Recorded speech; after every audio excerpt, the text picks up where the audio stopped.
నమస్తే, welcome to Suman TV. నేను మీ యామ్ని. ప్రస్తుతం మనతో ఉన్నారు ప్రముఖ ఆధ్యాత్మికవేత్త, జ్యోతిష్య రత్న శ్రీమతి కోనాల భాగ్యలక్ష్మి రెడ్డి గారు ఉన్నారు. వారితో మాట్లాడదాం. నమస్తే అమ్మా. నమస్తే అమ్మా. అమ్మ, మనకి ఈ నెల శ్రీ పంచమి, అలానే వసంత పంచమి అంటూ ఉంటారు కదమ్మా. అసలు ఏ రోజు వచ్చిందమ్మా మనకి? చాలా మంచి ప్రశ్న అమ్మా. ఇది అందరికీ కూడా ఉన్నటువంటి డౌటే. అది సరస్వతి నమస్తుభ్యం వరదే కామరూపిణి విద్యారంభం కరిష్యామి సిద్ధిర్భవతు మే సదా అని అమ్మవారి ఈ సరస్వతి రూపంలో అమ్మవారిని వసంత పంచమి రోజు అందరూ కూడా చక్కగా పూజిస్తూ ఉంటారు. అయితే ఏంటంటే ఈవేళ ఏమైపోయిందంటే ఈ సంవత్సరం కాస్తంత పంచమి ముందు రోజు ఆ తర్వాత రోజు కలిసి వచ్చింది. కానీ ఎప్పుడు కూడా జ్యోతిష్య శాస్త్ర ప్రకారము కూడా మనకి సూర్యోదయానికి ఏం పరిగణనలో ఉంటే అదే తీసుకుంటూ ఉంటాం అన్నమాట. అందువల్ల బుధవారం అంటే 14వ తారీఖు ఫిబ్రవరి వసంత పంచమి అదే పరిగణలోకి మనం తీసుకోవాలి. అలానే అమ్మ, ఆ రోజు అమ్మవారి పుట్టినరోజు కూడా అంటూ ఉంటారు కదా, సరస్వతీదేవి అమ్మవారిది. నిజమేనమ్మా? నిజమేనమ్మా. చాలా మంది సరస్వతీదేవి యొక్క పుట్టినరోజు వేడుకలు కూడా చేస్తారు. ముఖ్యంగా తెల్లటి వస్త్రాలు ధరించి అమ్మవారికి తెల్లటి పట్టుచీర కట్టి చక్కగా వీణాపాణిగా ఆమెను అలంకరించి ఆ సరస్వతీ మాత యొక్క అనుగ్రహం కోసం యా దేవి సర్వభూతేషు జ్ఞాన రూపేణ సంస్థిత నమస్తత్వే నమస్తత్వే నమస్తత్వే నమో నమః అమ్మవారు జ్ఞాన రూపంతో అక్కడ బాసరలోనే కాదు మన ఇంట్లో కూడా వెలుసిల్లాలి. మన పిల్లలు విద్యావంతులు, జ్ఞానవంతులు, అభివృద్ధి పదంలో దూసుకు వెళ్ళిపోవాలి అంటే సరస్వతి ఆరాధన చాలా చాలా ముఖ్యం అన్నమాట. అయితే ఈ సరస్వతీ దేవి యొక్క మూల మంత్రం ఒకటి ఉంది. అంటే సరస్వతి అష్టోత్తరంతో పూజ చేస్తూ ఉంటాం కదా. మొట్టమొదటి ఏం చేయాలంటే చక్కగా కింద చక్కగా తుడిచివేసి కొంచెం పసుపు నీళ్లు చల్లి లేదా గోమూత్రంతో గోపంచకంతో కొంచెం శుద్ధి చేసేసి అక్కడ మంచి అందంగా పద్మం ముగ్గు పెట్టి పైన పీట పసుపు రాసి బొట్లు పెట్టి తెల్లటి వస్త్రం పరిచి, అమ్మవారికి వైట్ అంటే చాలా ఇష్టం కదా, అమ్మవారి తెల్ల చీరతో ఉన్నటువంటి పటం కొనుక్కోవాలి. కొనుక్కొని ఆవిడ వీణాపాణిగా ఉంటుంది కదా, ఆ పటాన్ని మనం ఆ పూజలో పెట్టుకోవాలి. పూజలో పెట్టుకుని చక్కగా మనం పూజ చేసేటప్పుడు ఈ సరస్వతి అష్టోత్తరం చదివేసుకుంటాం కదా.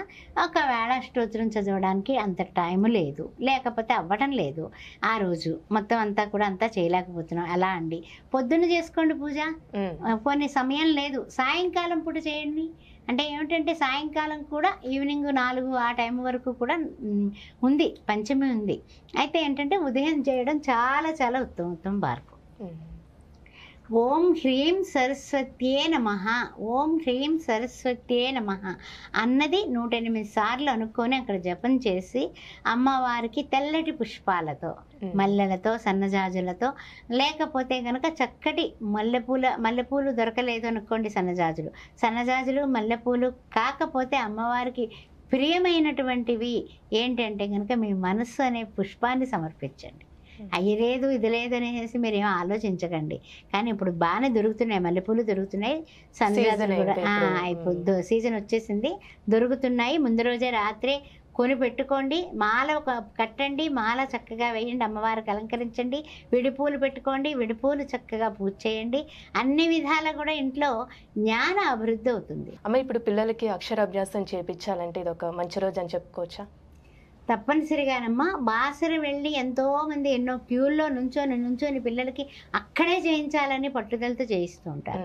అక్కడ చేయించడం మంచిదే, కానీ మందితో వెళుతున్నాము, జనాల మధ్య ఎంతవరకు మనకి సాటిస్ఫాక్షన్ అనేది ఉంటుందా అంటే అంత జనంలో కష్టం.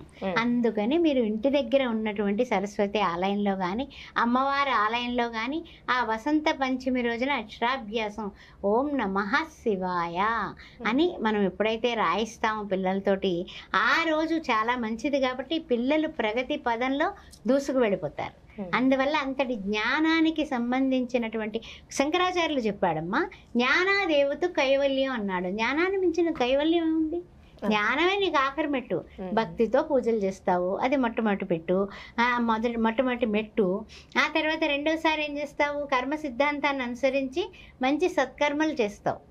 చక్కగా 10 మందికి అన్నం పెట్టడం, బట్టలు దానం చేయటం, ఇలాంటి సత్కర్మలన్నీ చేసేస్తావు. అది రెండవ మెట్టు. మూడవది ఏమిటంటే కనుక జ్ఞాన అభివృద్ధి చేసుకోవడం.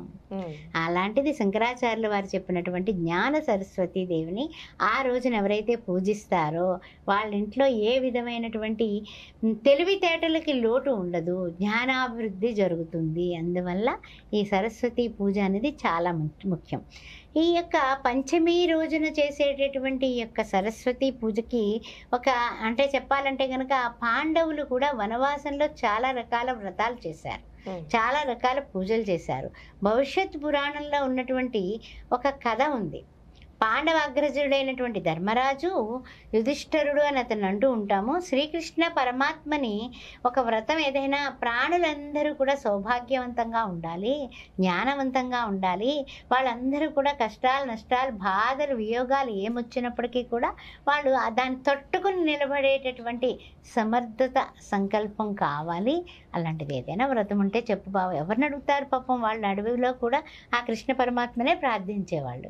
అలా ప్రార్థించినప్పుడు ఇవన్నీ తొలగడానికి, మంచి జరగడానికి ఏముంది అంటే కనుక చైత్ర శుక్ల పంచమి రోజున, అంటే ఏంటంటే సంవత్సర కాలంలో మనకు వచ్చేటటువంటి ఈ రాజశ్యామల నవరాత్రులు కానీ శ్రీ పంచమి రోజున కానీ మీరు చక్కగా అమ్మవారిని ఆరాధించండి. ఇచ్ఛాశక్తి, క్రియాశక్తి, జ్ఞానశక్తి స్వరూపిణ్యే నమః అని అమ్మవారికి లలితా సహస్రనామంలో ఒక మంచి ఇది ఉంది, నామం ఉంది. అందువల్ల అమ్మవారిని జ్ఞానమూర్తిగా మీరు ఆరాధిస్తే తప్పనిసరిగా మీరు కేసరి నైవేద్యం పెట్టండి. కష్టపడిపోకండి అమ్మా, చక్కగా బొంబాయి రవ్వ తీసుకోండి, కొంచెం అటు ఇటు వేయించండి, కొన్ని పాలు పోయండి, దాంట్లోని ఉడుకుతుంది, కొంచెం పంచదార వేయండి, ఇంత ఆవనెయ్యి వేయండి, 4 డ్రై ఫ్రూట్స్ వేయండి, నైవేద్యం పెట్టండి. పెట్టుకోవచ్చు. ఇప్పుడు ఎంత సాఫ్ట్వేర్ ఉద్యోగం చేసినా కేసరి చేయడం కష్టం కాదుగా, అది నైవేద్యం పెట్టండి. 5 రకాల ఉపచారాలతో చేయండి పూజ చాలు. మీరు కష్టపడిపోయి నేను చేయాలండి ఎలాగండి అని మీరు ఏం కష్టపడిపోకండి.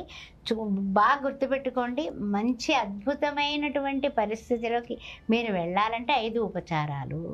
అంటే దీపం దర్శయామి, ధూపం దర్శయామి, నైవేద్యం నివేదయామి, పుష్పం పూజయామి, గంధం ధారయామి, పసుపు కుంకుమ గంధము అక్షింతలు పుష్పాలతో చక్కగా నీకు వచ్చినటువంటి మంత్రాలతో యా దేవి సర్వభూతేషు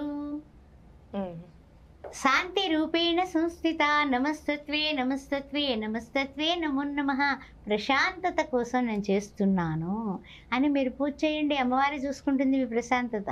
అందువలన యా కుందేందు తుషార హారధవళ యా శుభ్ర వస్త్రాన్విత యా వీణా వరదండ మండిత కర యా శ్వేత పద్మాసన యా బ్రహ్మాచ్యుత శంకర ప్రభుదుభిః దేవైః సదా వందిత సామం పాతు సరస్వతి భగవతి భారతి నిశేష జాడ్యాపహ అనే అమ్మవారిని ఎవరైతే పూజిస్తారో ఆవు పాలతో చక్కగా కేసరి నివేదన చేసిన అమ్మవారు సంతృప్తిగా ఉంటుంది.